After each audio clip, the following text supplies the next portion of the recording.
की बहुत बहुत बधाई, शुभकामनाएं। जय हिंद।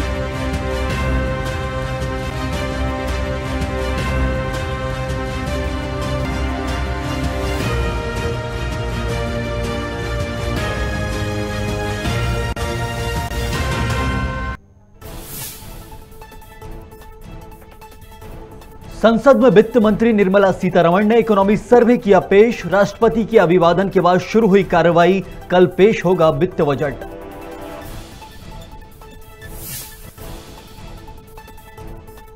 गृह मंत्री नरोत्तम मिश्रा ने कोरोना काल में किया अनोखा प्रचार। 80 के दशक वाले तांगे को दिखाई हरी झंडी। जागरूकता के लिए मास्क ही है जीवन का दिया संदेश।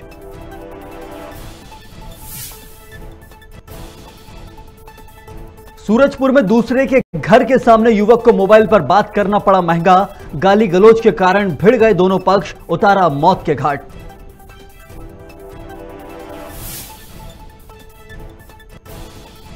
राज्यसभा सांसद दिग्विजय सिंह ने बीजेपी पर साधा निशाना। बोले, शिवराज उर्फ मामा की दया से चल रही बीजेपी और बीएचपी संचालित गौशाला, शांडिल्य को किया जा रहा बचाने का प्रयास। एमपी में एक बार फिर बढ़े कोरोना के प्रकरण। भोपाल में 1757 तो इंदौर में 1197 लोगों की रिपोर्ट आई पॉजिटिव। 9 व्यक्तियों की कोविड-19 से हुई मौत।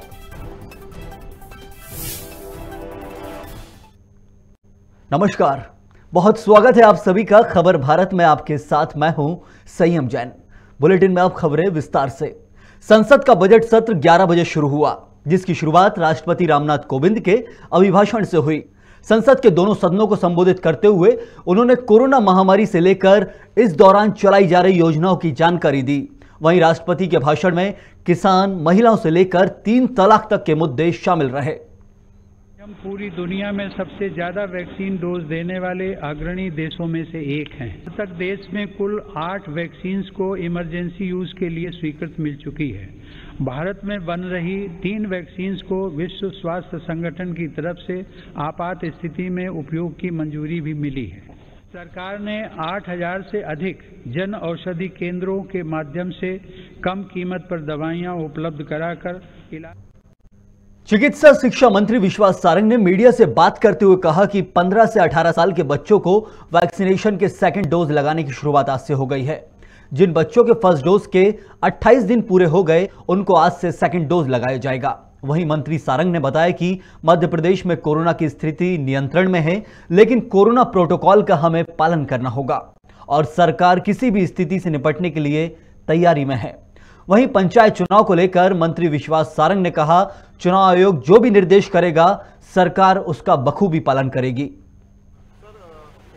15 से 18 साल के जो किशोरों को जो हमने वैक्सीन शुरू की थी, उसका सेकंड डोज का 31 जनवरी से अभियान शुरू कर रहे हैं, क्योंकि 28 दिन जिनके हो गए हैं उनकी हम 31 जनवरी से शुरुआत कर रहे हैं। कोविड की स्थिति नियंत्रण में है, परंतु हम सबको ये सुनिश्चित करना है कि हम कोविड प्रोटोकॉल का पूरी तरह ध्यान रखें। सरकार हर स्थिति का सामना करने को तैयार है। सर, जिन बच्चों की यहाँ पे लगी थी स्कूलों में, अब दूसरा डोज वहीं पे लगेगा या नहीं? कहीं भी लग सकता है, ऐसा नहीं है। और आमतौर पे ऐसा पहले भी देखा गया है, जो व्यक्ति जहाँ पहला डोज लगाता है वो खुद ही प्रेफरेंस में उसी स्थान पर जाता है। परंतु यदि कोई भी बच्चा अपना पहले डोज का सर्टिफिकेट दिखाएगा तो सेकंड डोज की एलिजिबिलिटी है तो उसको लगाया जाएगा। सर, इसके साथ ही देश में कोरोना महामारी से बचाव के लिए तरह तरह के जागरूकता अभियान चलाए जा रहे हैं। ऐसा ही कुछ मध्य प्रदेश की राजधानी में भी देखने को मिला, जहां अनोखे अंदाज में आम जनता को मास्क के प्रति जागरूक किया गया, जिसमें लोगों को मास्क ही जीवन है का संदेश भी दिया। इस दौरान गृह मंत्री डॉक्टर नरोत्तम मिश्रा ने 80 के दशक में तांगे से फिल्मों के प्रचार वाले अनूठे रथ को हरी झंडी दिखाई और लोगों से मास्क पहनने की अपील भी की है।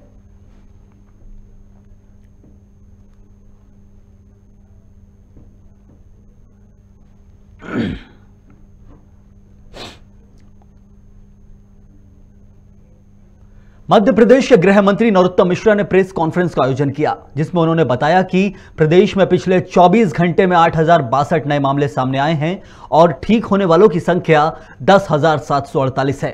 वहीं एक्टिव केसों की बात करें तो उनकी संख्या 60,602 है। इस दौरान उन्होंने यह भी बताया कि प्रदेश में अब 15 से 18 साल के बच्चों को सेकंड डोज भी लगाया जाएगा। गृह मंत्री ने गायों की मौत पर कहा कि कांग्रेस का सवाल करना स्वाभाविक है, वहीं मामले में मजिस्ट्रियल जांच के आदेश दिए गए हैं।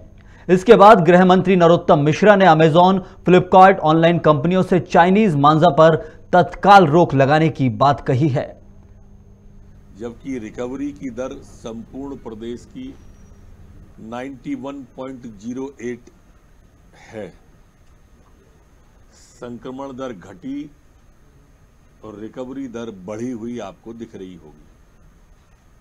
सैंपल कल 74,535 संपूर्ण प्रदेश में सैंपल लिए गए हैं।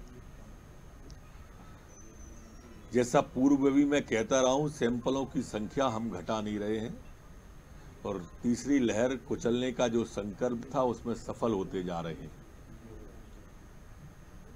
संपूर्ण प्रदेश में कल 68 नए पुलिसकर्मी हमारे संक्रमित हुए हैं। अब 1233 कुल एक्टिव केस संपूर्ण प्रदेश में पुलिस केस एक्टिव हैं।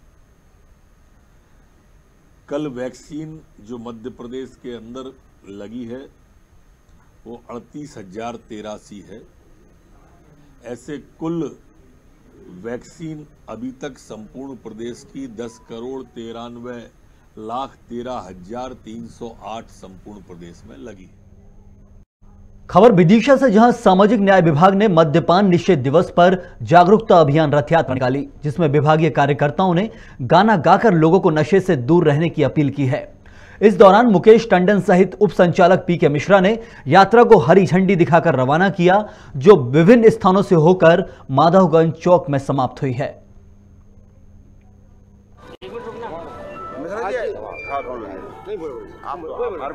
आज क्या कार्यक्रम था और क्या संदेश दे रहे हैं आप? आज जो है मध्य प्रदेश शासन के निर्देशानुसार मद्य निषेध दिवस 30 जनवरी को मनाया जाता है। उसके तहत एक ये आयोजन है जिसमें लोगों को नशा के प्रति उससे दूर रहने के लिए हम लोग प्रयास कर रहे हैं कि लोग नशे से मुक्त हों और नशा मुक्त भारत का निर्माण हो। मिश्रा जी, जो आप नशा मुक्ति दिवस की झंडी दिखाई गई जनपद के द्वारा, इसमें विधायक जी भी मौजूद थे, आपने उनसे कहा था कि नहीं कहा? मुझे यहाँ पे मुझे नहीं दिखा कि जब मुझे नज़र नहीं आया था, इसमें तो जो सामने आया था उन्हें उनको उस समय तत्काल करवा दिया है ना। कोरोना महामारी के चलते पूरे देश में व्यापार में मंदी आई है। वहीं कोरोना ने अंबिकापुर के मूर्ति व्यवसायियों की कमर तोड़ दी है। अंबिकापुर में लगभग 30 वर्षों से मूर्ति बनाते आ रहे मूर्तिकार संजीत पाल ने बताया कि वसंत पंचमी नजदीक है। उन्होंने लगभग 70 सरस्वती माता की मूर्तियां की तैयारी की है, लेकिन कोरोना को लेकर अभी तक उनके काम नहीं लग पा रहे हैं।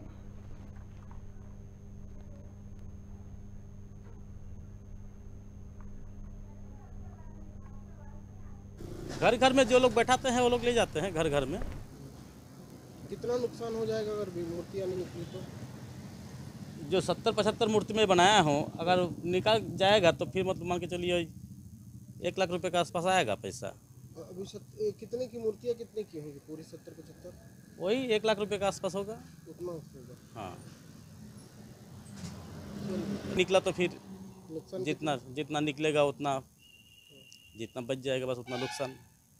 जाने के बाद जो दोबारा काम नहीं आता है ना, जो बचा के रखेंगे साल भर, उसके बाद फिर अगले साल बेचेंगे, नहीं हो पाता है। ऐसा नहीं हो पाता है। नहीं, क्या हम लोग पैड़ा से बनाते हैं ना, पैड़ा बांस मिट्टी से बनाते हैं, पैड़ा वैरा सड़ जाता है अंदर। अच्छा, मतलब पर्यावरण का भी ध्यान रखते हैं। हाँ हाँ, हम लोग को यहाँ पका हुआ कोई चीज़ नहीं लगता है, पूरा बांस, बत्ता और पैड़ा मिट्टी से बनाते हैं हम लोग। आप इसको सूरजपुर जिले की कोतवाली क्षेत्र में एक युवक को दूसरे के घर के सामने गाली गलौज करते हुए बात करना इतना महंगा पड़ा कि उसकी जान ही चली गई। मामला तिलसरा गांव का है, जहां मृतक प्रमोद और उसका भाई 2 दिन पहले शादी में शामिल होने पहुंचे थे। इस दौरान प्रमोद अभद्र भाषा का प्रयोग करते हुए आरोपी ब्रजलाल के घर के सामने फोन पर बात कर रहा था। तभी ब्रजलाल से मना करते कि विवाद इतना बढ़ गया कि उसने पास में पड़ी लकड़ी मृतक के सिर पर मार दी और उसकी मृत्यु हो गई, जिसके बाद आरोपी को गिरफ्तार कर न्यायिक रिमांड पर जेल भेज दिया गया है। तो आप ब्रजलाल ने उसको मना किया कि मेरे घर के अंदर फोन पे किससे गाली गलौज कर रहे हो। इस पर पे दोनों में वाद विवाद हुआ, कहासुनी हुआ। उसमें ब्रजलाल ने वही घर पे रखे हुए जो लकड़ी का एक फारा है उससे उसके सिर में दे मारा था प्रमोद सिंह की, तो वहीं पे उसका खून निकलने लगा। उसको तुरंत ये लोग उसके जो मृतक का भाई है वो लोग हॉस्पिटल सूरजपुर लेके आए और यहाँ पे इलाज चल रहा था और ये 30 जनवरी की सुबह लगभग 4:30-5 बजे उसकी मृत्यु हो गई। तो इसमें मृतक के भाई ने थाने में रिपोर्ट दर्ज कराया है जिसपे धारा 302 IPC का मामला कायम किया गया है और आरोपी को गिरफ्तार कर लिया गया है और जिस लकड़ी से उसने मारा था उसको भी जब्त कर लिया गया है। ओडिशा के सुंदरगढ़ में सरगुजा निवासी एक महिला को हाथियों के दल ने कुचलकर मौत के घाट उतार दिया। महिला का नाम विलाई गिरी बताया जा रहा है जिसे हाथियों के दल ने रौंद दिया। वहीं ओडिशा वन विभाग ने शव का पंचनामा कर प्रकरण में मुआवजा बनाकर मृत महिला के परिजनों को 4 लाख की आर्थिक सहायता राशि प्रदान करने की बात कही है।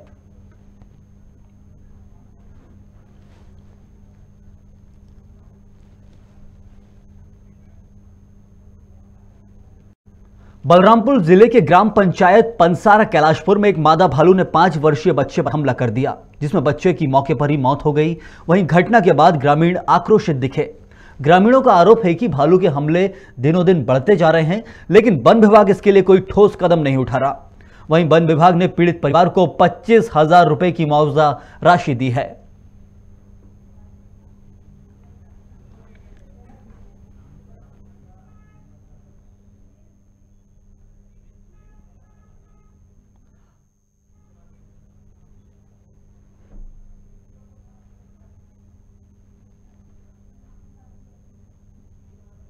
एक गंभीर मामला जहां मादा भालू ने 5 वर्षीय बच्चे को निगल लिया है। बच्चे की मौके पर ही मौत हो गई। इसके घटना के बाद पूरे ग्रामीण आक्रोशित हैं।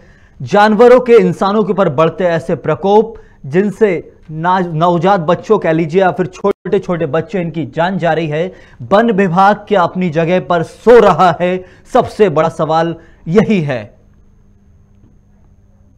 बलरामपुर जिले का यह पूरा मामला जहां एक 5 वर्षीय बच्चे की जान चली गई और इसी घटना पर विस्तृत जानकारी के लिए हमारे साथ संवाददाता देवेश दुबे जुड़ चुके हैं। देवेश, 5 वर्षीय बच्चा चला गया है, भालू ने उसकी जान ले ली। ऐसे वन्य प्राणियों के बच्चों पर बढ़ते प्रकोप, इंसानों और जानवरों के बीच की ऐसी ह्यूमन रिलेटेड घटनाएं हो रही हैं। देवेश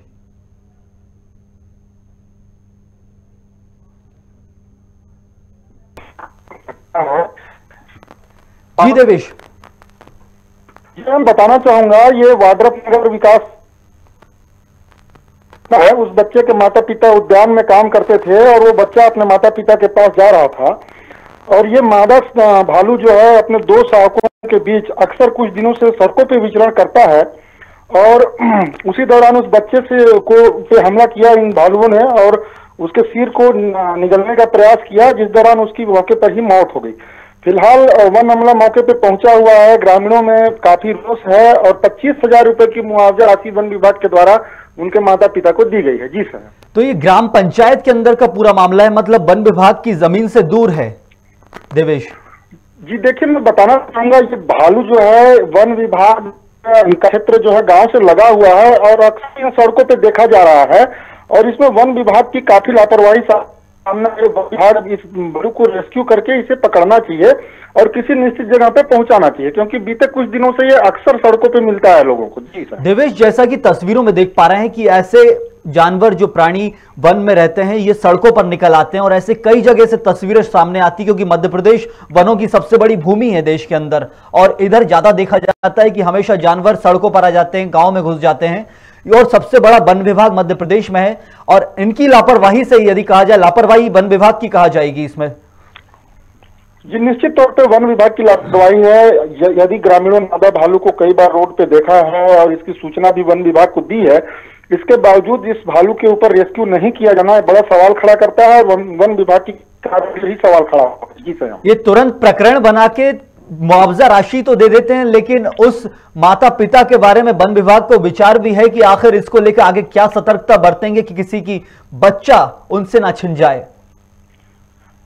जी मैं बताना चाहूंगा, वन विभाग इस मामले में बिल्कुल निष्क्रिय है। वन विभाग की कार्य प्रणाली ये होनी चाहिए थी कि जब ग्रामीणों ने सूचना दिया, इसे रेस्क्यू करके पकड़ के और सुरक्षित जगह पे छोड़ा जाना चाहिए था। जरूर, परंतु वन विभाग ने बिल्कुल इस तरफ ध्यान नहीं दिया, जिसका खामियाजा आज उस बच्चे के परिजन को भुगतना पड़ रहा है और 5 वर्षीय बच्चा जो है आज इस दुनिया को छोड़ के चला गया। जी देवेश, लेकिन इसके बाद अब कोई कार्रवाई तो होगी नहीं वन विभाग के अंदर, ना कोई जांच हो रही होगी कि कौन दोषी है इसके लिए, किसकी जिम्मेदारी बनती है। जानवर जंगलों से बाहर निकल रहे हैं, ये देखने की इस सब में कोई जांच हो रही है भी कि नहीं होगी ऐसा?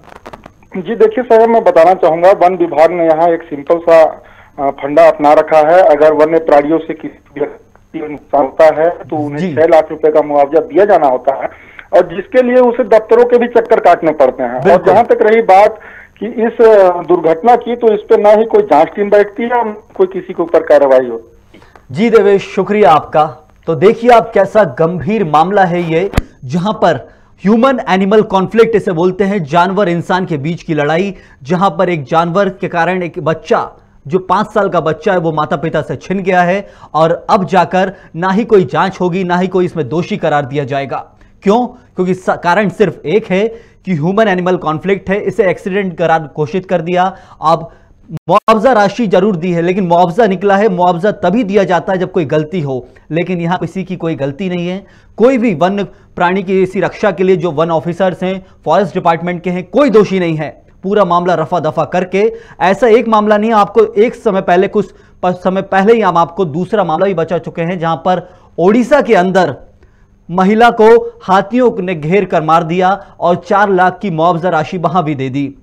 ओडिशा है, छत्तीसगढ़ है, मध्य प्रदेश हो गए, ये लाइन से ऐसे मामले हैं लगातार, जहां पर पूरे वन्य क्षेत्र हैं देश के अंदर, और ऐसी ह्यूमन एनिमल कॉन्फ्लिक्ट की घटनाएं आपके सामने हैं, लेकिन इनमें कोई दोषी करार नहीं दिया जाता।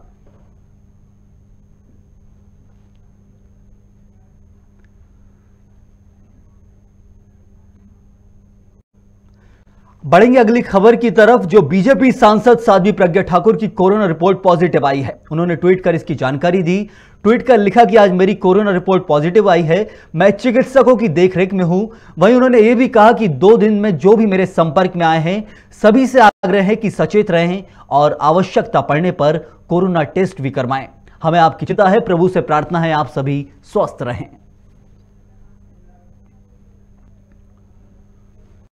मध्य प्रदेश के पूर्व मुख्यमंत्री दिग्विजय सिंह ने भाजपा पर निशाना साधा है और कहा कि शिवराज सरकार ने सैकड़ों गौ माता की हत्या करने वाली भाजपा और विश्व हिंदू परिषद संचालित गौशालाओं को करोड़ों का अनुदान दिया है। बीजेपी गौ सेवा नहीं, गौ हत्या कर चमड़ा और हड्डियों का व्यापार करती है। यदि कोई गैर भाजपा होता तो अब तक उस पर एनएसए लग चुका होता, लेकिन शांडिल्य बीएचपी नेता हैं, इसलिए उन्हें बचाने का प्रयास हो रहा है। मामले में भाजपा, संघ, बीएचपी सभी मौन हैं। वहीं दिग्विजय सिंह ने कहा कि नगर पालिका में कांग्रेस के नेता प्रतिपक्ष राजू धाकड़ ने बैरसिया थाने पर धरना दिया, तब जाकर मामूली धाराओं में एफआईआर दर्ज की गई है। एक बड़ा बयान दिग्विजय सिंह का गौ हत्या को लेकर आया है।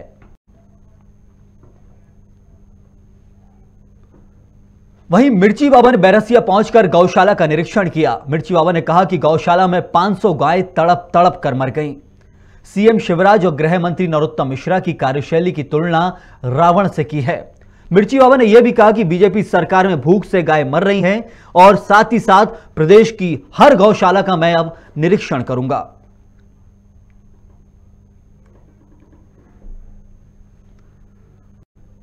भाजपा विधायक एवं पूर्व मंत्री ब्रजमोहन अग्रवाल ने भाजपा सदर बाजार मंडल द्वारा नाहटा मार्केट में आयोजित मन की बात के सामूहिक श्रवण कार्यक्रम में मुख्य अतिथि के रूप में कहा कि प्रधानमंत्री नरेंद्र मोदी के मन की बात सभी वर्ग के लोगों के लिए प्रेरणादायी होती है।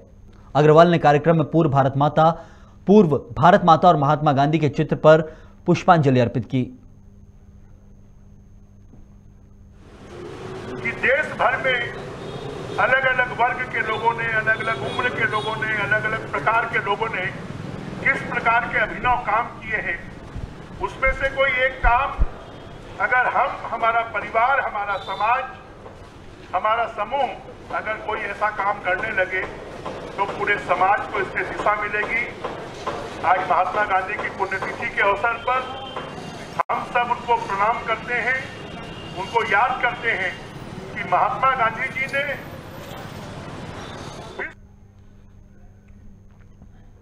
राजगढ़ के ब्यावरा में 30 जनवरी को राष्ट्रपिता महात्मा गांधी की पुण्यतिथि मनाई गई, जिसमें सिविल अस्पताल के प्रभारियों ने आजादी के अमृत महोत्सव पर समाज में लोगों को कुष्ठ रोग मिटाने का संकल्प दिलाया और कहा कि कुष्ठ स्पर्श जागरूकता अभियान कुष्ठ पीड़ितों की गरिमा के सम्मान में एकता का आह्वान करता है। विश्व कुष्ठ दिवस पर कुष्ठ के प्रति लोगों में जागरूकता फैलाएं, जिससे समाज में कुष्ठ रोग के प्रति व्याप्त भ्रांति को समाप्त कर सकें। इस अवसर पर डॉक्टर शरद साहू और हॉस्पिटल स्टाफ सहित कई लोग उपस्थित रहे।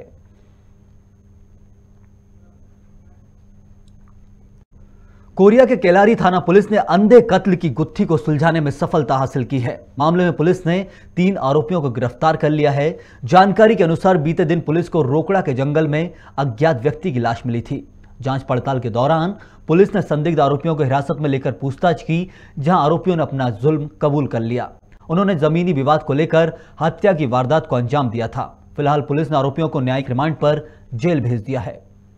तक की 100 पंचनामा किया गया, उसकी 100 को देखने पर ऐसा लग रहा था कि ये घटना स्थल नहीं है और उसको हत्या कर रख दिया गया है। मृतक का पीएम हेतु शासकीय अस्पताल केल्हारी रवाना किया गया। मृतक के 100 का पीएम कराया गया एवं लगातार पुलिस अधीक्षक महोदय के निर्देश पर घटनास्थल पर जाकर गांव वालों से उसके पीड़ित पक्ष से पूछताछ करने पर अंतिम बार मृतक को बदन सिंह के साथ देखा गया था, जो लगातार पूछने पर आज बताया कि उसके 29/1/2000 को मृतक का पीएम रिपोर्ट आया।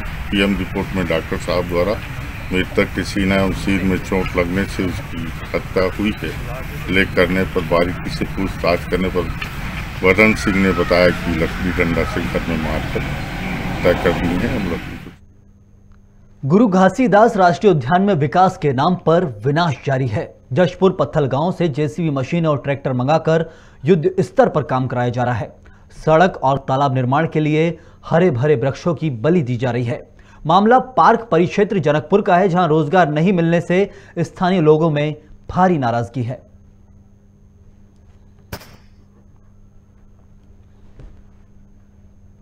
जनकपुर का वो क्षेत्र है जहां आप देख सकते हैं किस तरीके से विभाग के द्वारा, मैं दिखाना चाहूंगा, विभाग के द्वारा किस तरीके से अवैध खुदाई करते हुए सड़क का निर्माण किया जा रहा है। इसी तरह इनके द्वारा अवैध खुदाई में जो भी पड़ने वाले वृक्ष और पेड़ हैं उन्हें भी बेदर्दी से काट कर इधर उधर उखाड़ कर फेंक दिया गया है। आप देख सकते हैं चारों तरफ का नजारा, जो कि एक संरक्षित क्षेत्र और यहाँ कोर जोन के श्रेणी में आता है, जहाँ पे पूर्णतः प्रवेश आमजन का भी प्रतिबंधित है। लेकिन यहाँ इस तरीके से जेसीबी मशीनों को लगा करके और उत्खनन किया जा रहा है। यह नज़ारा आप अपनी आंखों से स्वयं देख सकते हैं। यहाँ आप देख सकते हैं कुछ पेड़ ऐसे हैं जो जल्द ही गिर जाएंगे, क्योंकि उनकी जड़ों के नीचे की मिट्टी को पूरी तरह से खोद दिया गया है। से मैं रवि शर्मा। इस बुलेटिन में फिलहाल के लिए इतना ही। खबरों का सिलसिला खबर भारत में लगातार जारी है। आप देखते रहिए खबर भारत।